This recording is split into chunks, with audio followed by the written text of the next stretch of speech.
Hello everyone and welcome to the show. My name is Blue. I'm your host today. Today we're going to talk about low-key scheming, finding a new support. Comedy leaves the PCL. The Wolfpack gains another family member. And the Dragons re-enter the PCL. So let's start off with the Dragons re-entering the PCL. That would be Onslaught. They come back into the PCL scene. They pick up the Invictus roster, which is from the PS4 North American Division. Three of these players were formerly on their team, actually. Back during Springland, they had Neil, who is now Where to Glop. They had Richie, and they had E-Knives, or also known as the Other Shutter. So that's three people that they have relationships with. So it's a good pickup for Onslaught. It's a really good team. They have some core members on that team as well. They went up against Heating Up in week 5 recently, and Heating Up was able to win 3-0. They swept Onslaught. That was not expected from most people looking forward to that match. It was match of the week. We did show it on our channel. It wasn't streamed on the Mixer channel. Some key things that I've seen from that. That day, Onslaught looked like they weren't playing at 100%. They made some really bad calls, but the two biggest problems that they had 3 problems. Problem number 1 was ult management. At times, it just seemed like they were not controlling their ults properly. There were some times when ults came out when they shouldn't have been. Most notably, the Bright Marsh game. The Bright Marsh game was the biggest one of them all. So, round 3, I think it was. It was the second to last round. I forgot exactly which round it was. I'm pretty sure it was round 3. Yeah, it was round 3. Heating Up got a 2-0 push. And then Onslaught was able to get capture the point. They didn't push it in, though, so it was 3-1. They capture again, and they're close to pushing it, but in that scenario, it's in overtime. You're close to pushing, but if you don't get this in, it's going to be a 3-2. The other team is going to have ults. You have an Inara and a Mako on your side. You also have the Saris, a Pip. You can throw out that Inara ult or a Saris ult in that situation in overtime, so close to the end of the push, because those ults, the Inara ult, it's not as priority going into the next round compared to a Makoa ult, but they didn't use the Inara ult. And the Saris ult charges super fast, and it's also something that can pull them away from the point. And it's a CC ult as well. And both of those ults could potentially bait out ults from the enemy team. They have spawn advantage as well, so that's a problem. So Swarm Cell pulls out the Makoa ult, and they're not able to push it in. So now going into that next round, you're down 3-2, and you don't have Makoa ult. So as soon as that happens, they didn't contest Garden at all until the third round. They come out. Makoa contests Garden alone, from what it seemed. Gets pulled into a Khan ult. Doesn't have his ult anymore because he used it at the end of the previous round. And then another ult comes out, and that's Pip's ult. Pip is on the high ground. He's on the roof ledge of the capture point, and he launches his ultimate all the way over to where Khan is in Garden. And it hits the Xin, who is shooting Makoa, being held by Khan. Khan is CC immune in his ult, so he's not going to get hit by that Pip ult. The Xin does. Xin is able to get out of it. There's no one over there except for Makoa, so there's no follow-up damage.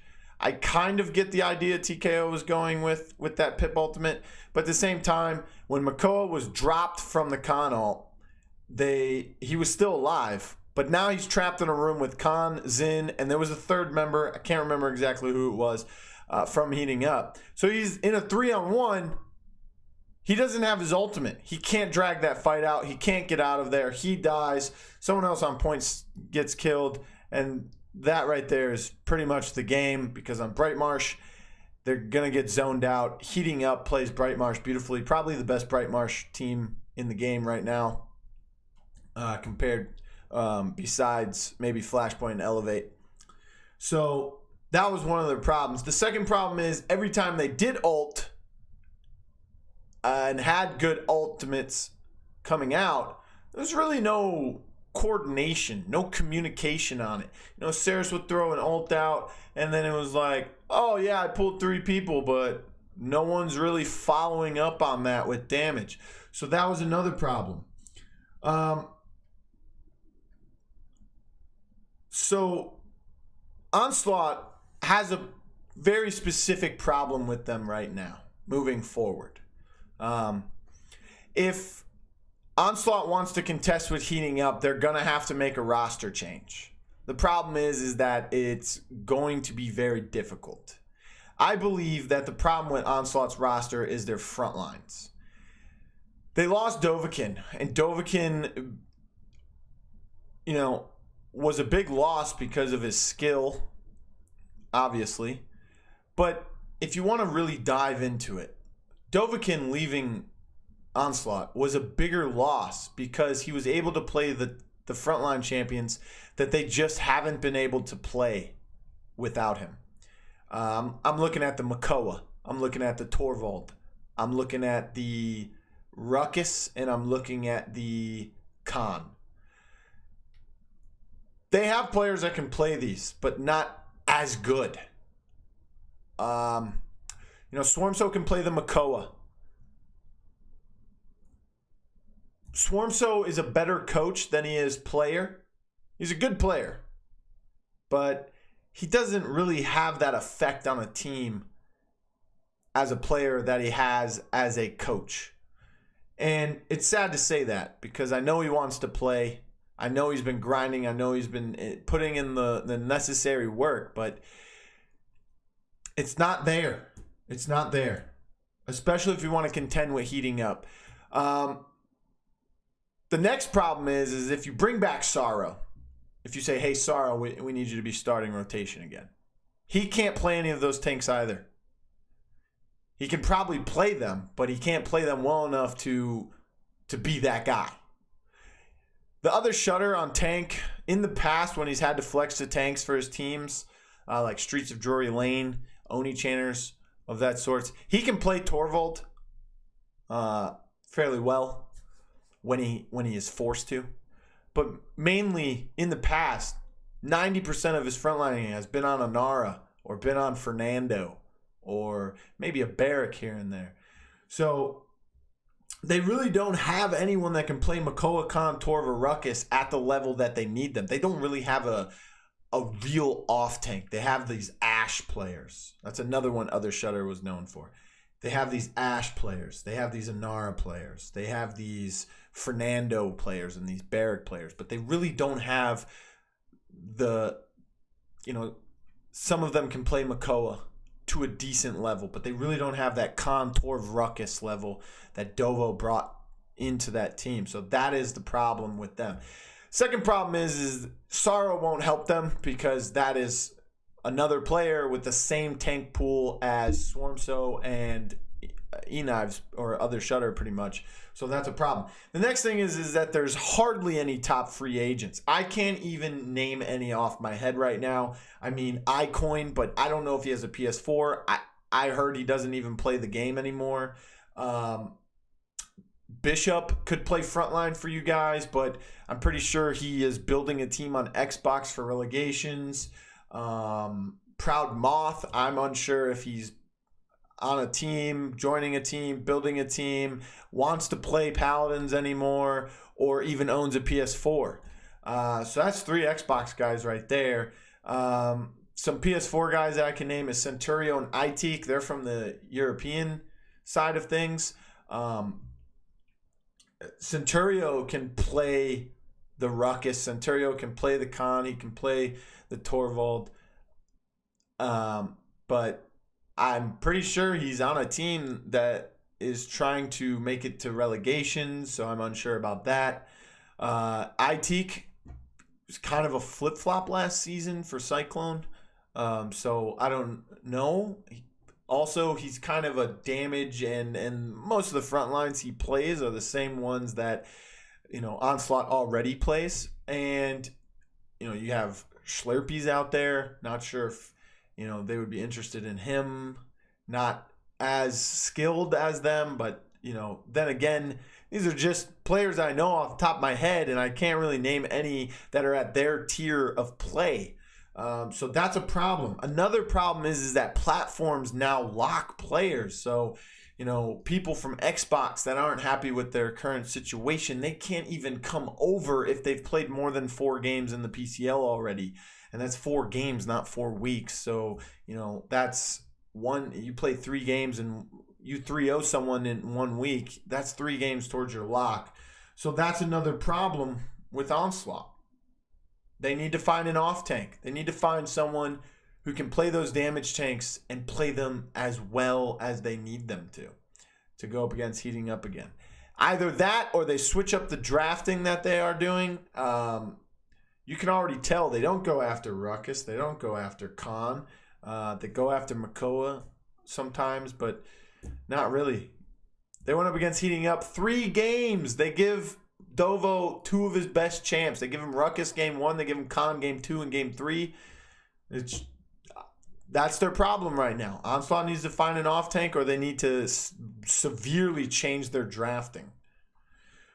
Moving on, we have the Wolfpack. Wolfpack is Flashpoint because the Wolves have a new family member, and that is Skeppy. So it was everyone was, predicting that he would go to Flashpoint. I said it probably wouldn't happen because I don't really see them needing to add him, but I guess they wanted to add him. So, it happens. So he joins Flashpoint. They now have a 7-man roster with I Only Ought B, who's also like their coach, general manager, and substitute player. If they need to play Terminus, if he's ever available in the PCL, he's the man to do it. He'll grab Master Riding 3 and feed his brains out. But hey, listen, they did that and they won a LAN. I think this is the most diverse roster in PCL. And I say that because, you have Elevate, right? You have Pain, who can flex to tanks and damages. You have Wonderful, who can do the same thing, tanks and damages. And you have Shu, who can play damages if he needs to. We've seen him do it in the past. He plays support now. And he played Barrack 3 times this season already when Ludex had to step in. When Trenzik couldn't play. So, he's 3-0 on Barrack. So that's a very diverse roster. You also have Trenzik, who only plays tanks. So never mind that one. And you have Atomic Boom, who's had to play tanks in the past on some teams. So, there's that. But I think Flashpoint is a more diverse, flexible team because not only do they have players that can flex to multiple rows. You have Legacy, who can play the main tank, which he has been for a while now, but he can also play off tank. When they had Good Lad on tank, Legacy was the Ruckus player. So he can flex to both tank roles. Then you have Good Lad, who can play main tank, who can play some off tanks, and he can play damage. Then you have Prosper, who plays your Grok, who plays your damage Genos. He's your damage player. He can play some hit scans. He can play some blasters. Then you have World, who was a damage main, a blaster main for the longest time. And now he's playing off tanks. And then you bring in Skeppy, who can play blasters and hit scans as well as Prosper and anyone else. And not only is that a plus, but here's the second plus. They can change up their roster depending on who they're facing. They can change up their roster rotation depending on what map they're going to play or what champ pool or what draft they're looking to go into a game with. It's crazy the amount of flexibility they can do with this. We saw them go up against Erhenmanner this weekend. They 3-0'd him. But we saw Skeppy on Vivian. We saw Skeppy on Victor. We saw Prosper play Drogos. Usually if it's Prosper and Good Lad on damage, you would see Good Lad on the Drogos. But now we're seeing Prosper on that Drogos. Guess what? Skeppy's one of the best Drogoses on console as well. So there you go. It might be a little difficult with the ping situation since he's playing for an EU team on EU servers. But if they go to LAN, you have 4 great console Drogos players, dude. You have Prosper, who would be number 4 on that team. Number 3 would be Good Lad. Number 2 would be Skeppy. And number 1 is World. Do not forget about that. So you've got 4 Drogos players. You've got 3 Bomb King players. You've got 3 Xin players or 2 Xin players. You've got 2 Androxus players now. The crazy amount of flexibility that this roster can just express is insane. It's insane. Yeah, it's insane. So the Wolfpack gains another. Skeppy, congratulations for joining that team. Looking forward to what these guys can do as well. Moving on to Scheming +1. They find a new support. That's a bit of a joke because Raukian has joined low-key Scheming. And Raukian has been a support main for all of his professional career. And we all know he's the gyro master and plays a bunch of damage champs. And that's the reason why he left Big Money. One of the reasons. There was a few reasons, but one of the biggest ones is because he wanted to play damage. And when you're on a team with Kev Falcon and Galaxy, it doesn't seem like you're going to play damage. And, also Big Money doesn't have really anyone else that could play support in favor of Raukian playing DPS, despite bringing Geppetto. This is before that. So now Raukian joins Low-Key Scheming. And Low-Key Scheming finally won a set because they finally listened to me. I'm sorry, man, but business. Listen, you have the mentality for damage. You know how to play the damage characters, but it's just not there, man. It's just not there. I told you that during your time with Game Over last season. It's just not there, man. You're better on tanks because you play those off tanks. You play those off tanks because you know how to play damage champions, but you're better on tank champions. So if you combine those, you do what you've been doing your entire career in Paladins already, and that's just killing things as a big bulky tank running at people. Makoa, Khan, Barrack, there you go. So they finally do it. They put business back on the frontline role. They transition him. They move him back to the off tank position so he can play those damage tanks. Their other flex player, Izzy Mitchell, they move him into the main tank position, which I think is much better. He plays those main tanks better than he does the off tanks. Izzy used to be a damage main, but then again, he knows how to play damage, but he's better on those tanks. And he also knows how to work with his healer, work with his support player. So now he can as the main tank, which I think will be more comfortable for him in this PCL setting. Then they move Cop to the damage role. Cop used to be a support back in the day. His teams weren't very good when he was playing support. Then he got better and he transitioned into a tank player. But then the damages on his team weren't getting the job done. So now he moves to damage. He's one of the most underrated flex players in all of console. It's just no one knows who he is. It also doesn't help that he left the game. And he also doesn't have like egomaniac power trips on Twitter like most people. So, no one really knows who he is because, he doesn't force himself into conversations. But Cop, player of the week this past week, makes it into damage. And, they put Raukian in there. They say, Dragon, listen, you were doing all right. You were doing your job, but we're going to slide you back into the sub position because we're bringing in Raukian. They bring in Raukian. Listen, let me tell you something. You go into a game playing something you're really good at, Raukian on support, but you're not having fun doing it. Your mentality is just not going to be, your overall morale is not going to be there. So what did they do? They said, listen, Raukian, you can play damage, man. Get in here. Listen, we're not that good. We know that. but we're grinding, we're trying to get better, and we'll let you play damage, man. And you get to be on stream. So then he comes in and he's just playing these damage champions, flicking around his freaking controller as gyro, man. And man, they get the dub, bro. They get the dub. So they beat Big Money. Big Money having a lot of problems right now. So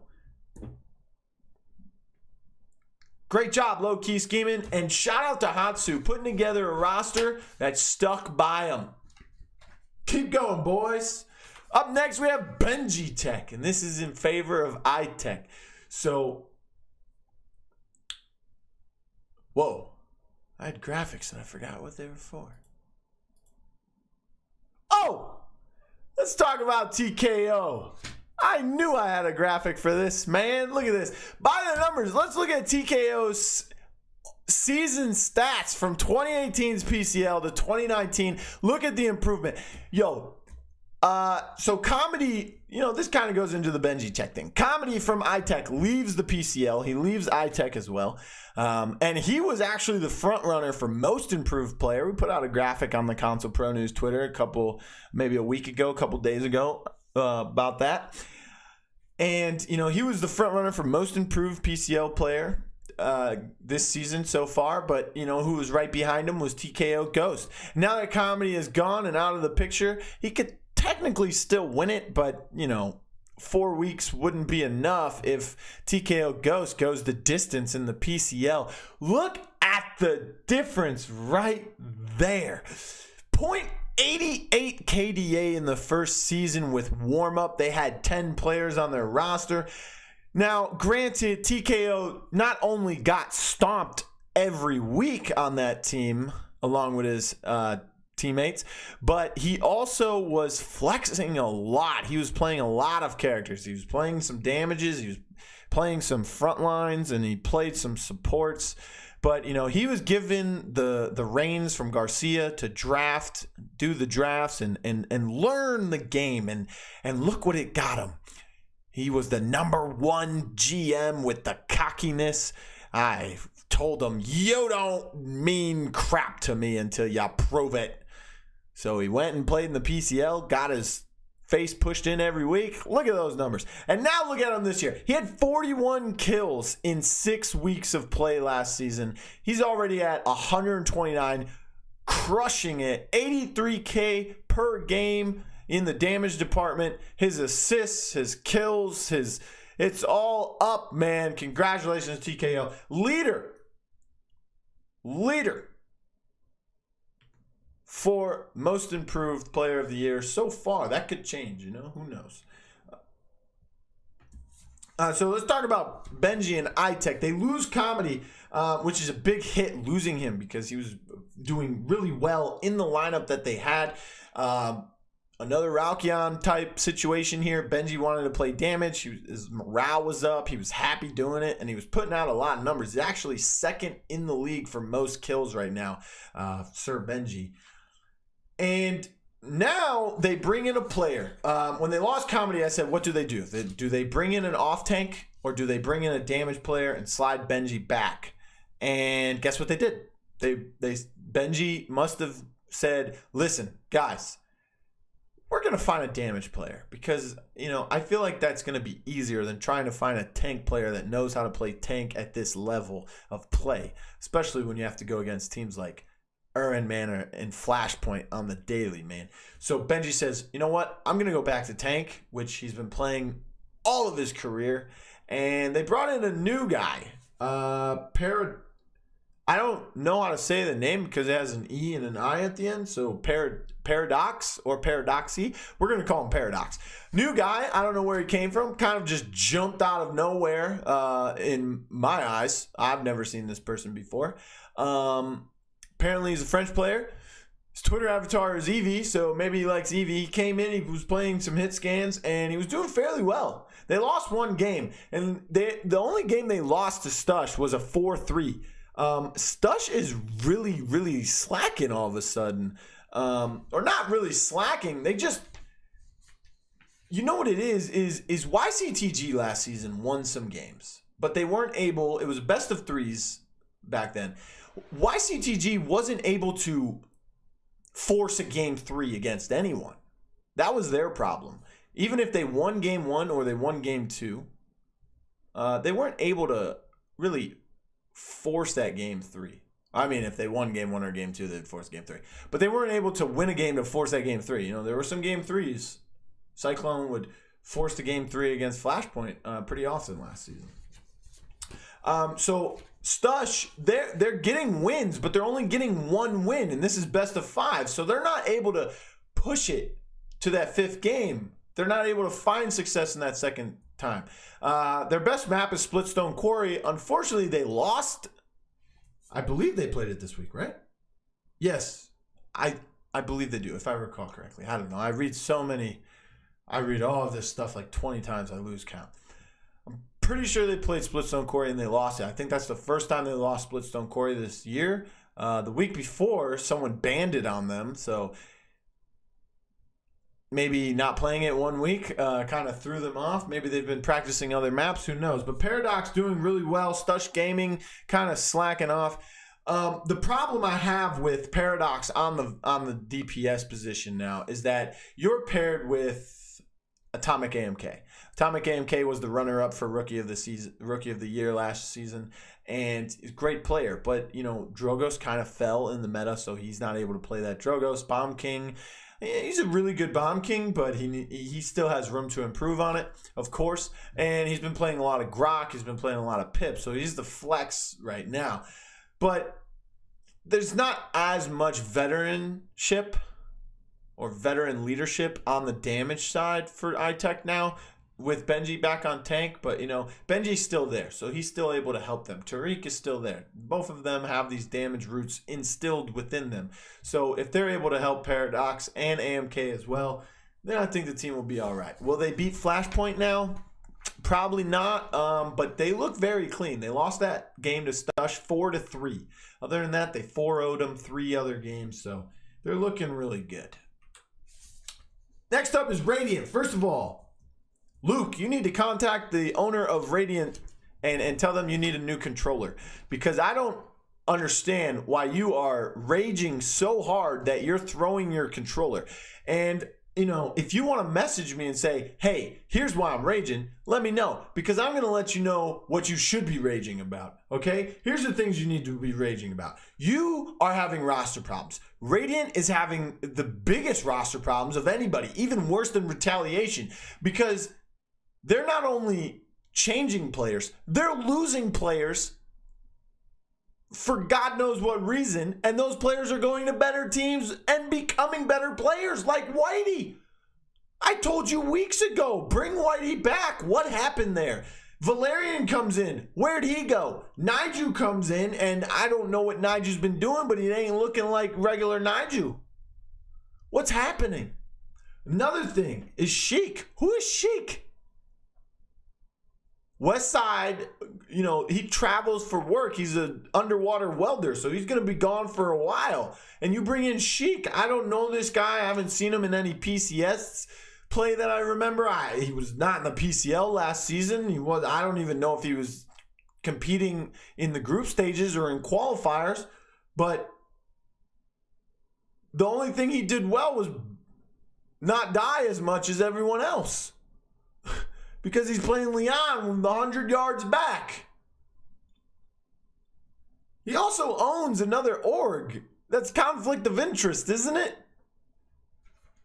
No offense to him. It's just, you know, if I've never seen you at all, it's going to be hard for me to say, oh yeah, bring him in. So you lose Whitey, you know, all of this. Luke breaks his controller. Here's the 2 biggest problems. First of all, you're drafting. What's going on? You draft a Grover on Stone Keep, right?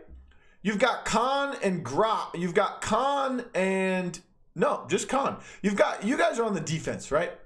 And they're getting to the archway right before they come into your home base. Okay, Khan's on the high ground where he should be, but there's no damage with him. Leon's sitting next to the spawn door with Grover. Ash, which was Luke, is inside Flame. You know, that little room that takes you to the roundabout. He's in that room with Grok. And Grok's running Maelstrom. So Grok is the only person healing both tanks. You've got one on high ground at the doorway, and you've got one in the doorway of Flame with Grok, right? There was a play where he had to use his Grok totem on the high ground. So Ash didn't have heals because Grover's sitting next to spawn door. Baby, let me tell you something, dog. That big old circle that Grover has for healing, the AoE heal, it's pretty big, but it ain't that big, dog. Okay? And if it is reaching Ash, it's barely reaching Ash, dude. I don't know why Leanne... Okay, I can understand why Leanne's back there. But not really, because they're not getting a good line of sights. The payload wasn't even past the staircase yet. It wasn't even around the turn. And also, why is Grover back there? Why is no one with Khan up there? It's not the roster, man. Roster's only like 40% of your problem. Then there's 50% what's happening in the game, the positioning. Is there communication problems? What's happening? Then the last 10% of the problem is definitely potent or scarcity, whatever that name is. We're going to call him potent. Potent, what are you doing, man? You were number 1 in damage overall in Season 1 PCL, right? Do you know why? Because you played Vivian, you played Victor, and you played mainly those two, and some other damage champs like Leon. You had Kings on your team last year, right? So he was playing the Blasters. You know, he was playing BK most of the time. Why are you playing BK? Because you have no other BK player? Who cares? Don't draft BK. Draft the hit scan. Grab Vivian. Grab Victor. Get you on it. Stand there and ping people in the forehead with hit scan damage. Stop playing Grok, man. It's ruining your entire morale. I can tell. Last season, you came in second in the PCL in your division behind Vexed, but I could tell that you were into playing, man. You're playing these hit scans, you're getting a lot of damage, you had Kings on your team, you had Smutty on your team, you know, whatever it may be. You had Wildcard on your team, whatever it may be, man. That's not the point. The point is, you would feel better if you are doing more damage and you're getting kills, because then your team might win a game. Stop drafting Grok, man. The double support ain't working for you. It's not working for you. You guys have tried it a lot and it's not working. So Potent Season 1 is a different Potent Season 2. You need to get Potent Season 1 to wake up. Next up, we have Erhenmanner, formerly known FTF. They looked really weird against Flashpoint. Like, it didn't seem like they wanted to win. It seemed like they were probably, you know, if I had to assume what was going through Erhenmanner's head before the set was, or leading up to their matchup this week, was probably like, hey guys, listen, we're not going to beat Flashpoint, right? Agreed. So what we're going to do, since Flashpoint scrims other teams like Cyclone and Heating Up and Onslaught and Elevate, they scrim those teams and we don't, especially the Xbox teams, because Erhenmanner doesn't scrim on Xbox. So they also scrim PC teams. So how about we just try some new stuff against them and see how it does, right? We can treat it as a scrim, knowing we're going to lose, but we can try new things against a team that plays really good teams. So I think game 1, they're like, let's go triple support and see how that works. And they did okay with it. But if you don't win fast with double or triple support, it's you donezo, right? Cauterizes get online, you lose. So they lost that game. Game 2, they're like, let's do this. And they lose. Game 3, they're like, let's give them all the OP stuff and let's run triple DPS. It didn't work. But that's okay. It might have not worked against Flashpoint, but it might work against some other teams like Stush or iTech. Who knows? So it seems like they were trying things, which is okay. Now, to the most important things about these games, okay? These are the things I know they were not trying out. Yo, V-Clax. On Makoa, No, that man cannot Makoa anymore. Do not give V-Clax Makoa.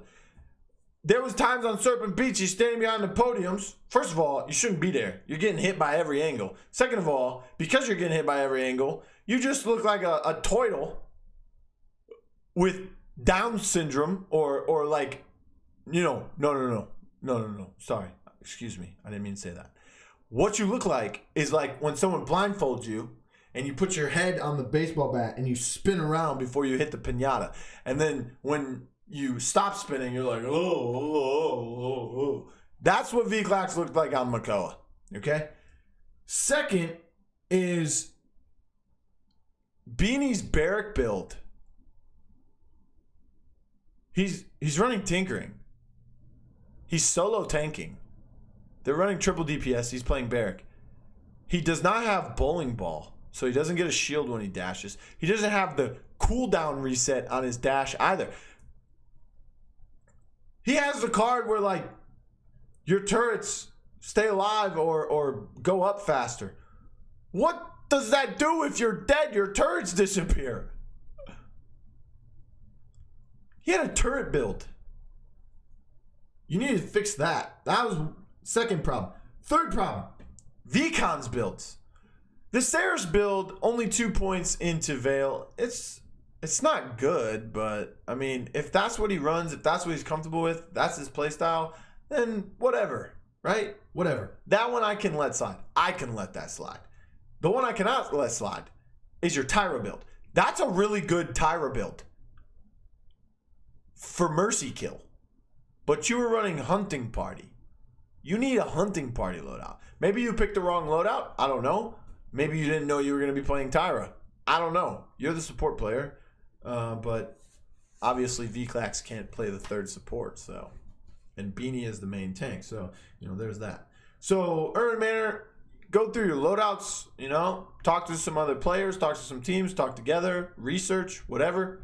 But those builds ain't cutting it. Up next, we have still Kuhl. I was thinking about Kuhl Matt the other day. I wanted to talk about him for a second. Kuhl Matt, I feel, is kind of heading down the same road as OG Comedy. I feel as if Kuhl Matt is getting pushed out by the top players. They're still friends with him. They still play scrims with him.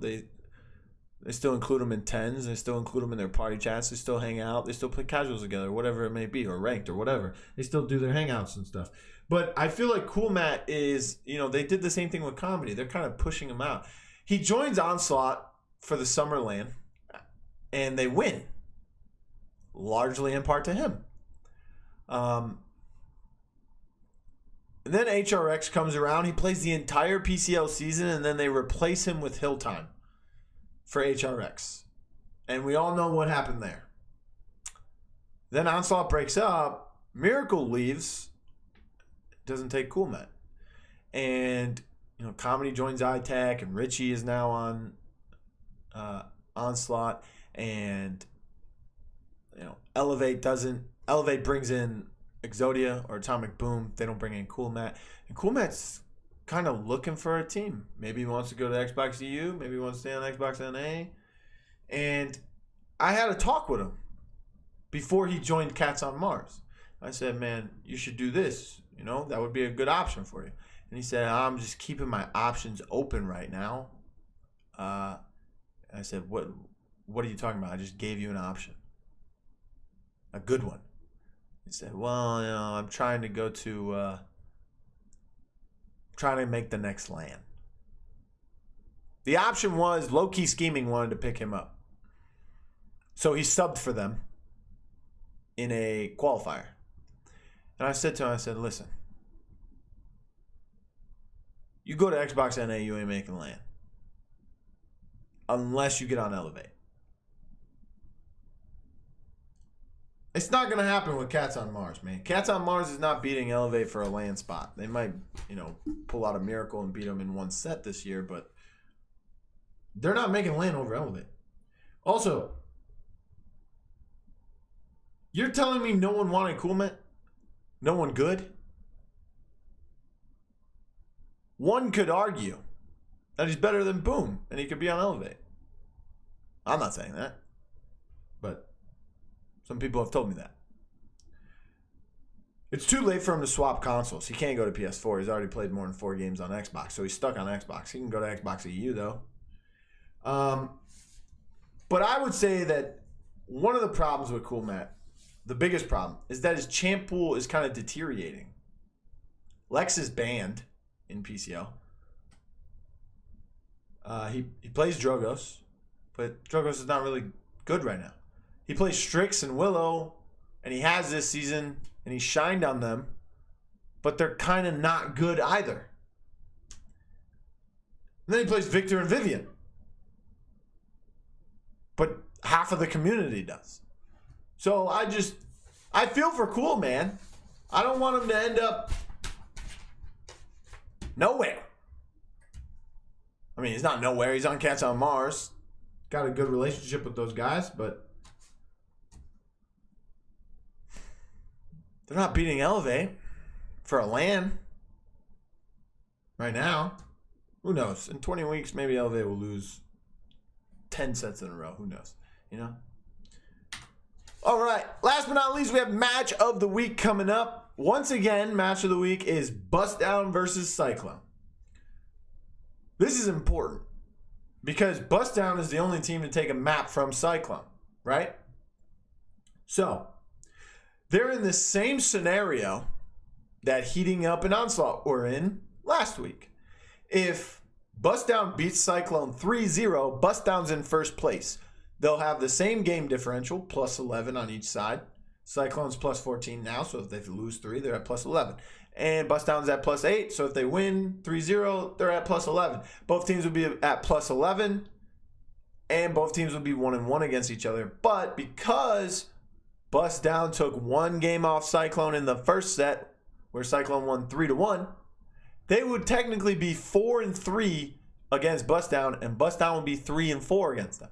So, if Bust Down 3-0s, Bust Down's in first place. But if Cyclone loses 3-1, they're tied across the board. We'd have to wait for their third matchup this season. But I'm predicting Cyclone wins. Hopefully it's a 3-2 because it's going to be good. Second match I would watch out for is Erhenmanner versus iTech. This is their second time meeting. iTech had role swaps again with Paradox and Benji, so it'll be interesting to see them going against Erhenmanner. Now, Erhenmanner is gaining momentum despite losing 3-0, but I gave you my assumption of why they did what they did. So it'll be interesting to see if Erhenmanner is able to beat iTech this time and say, hey, we should be second in the division. But if not, who knows? I'm always wrong anyways. My name is Blue. This has been Console Corner. See you guys next week.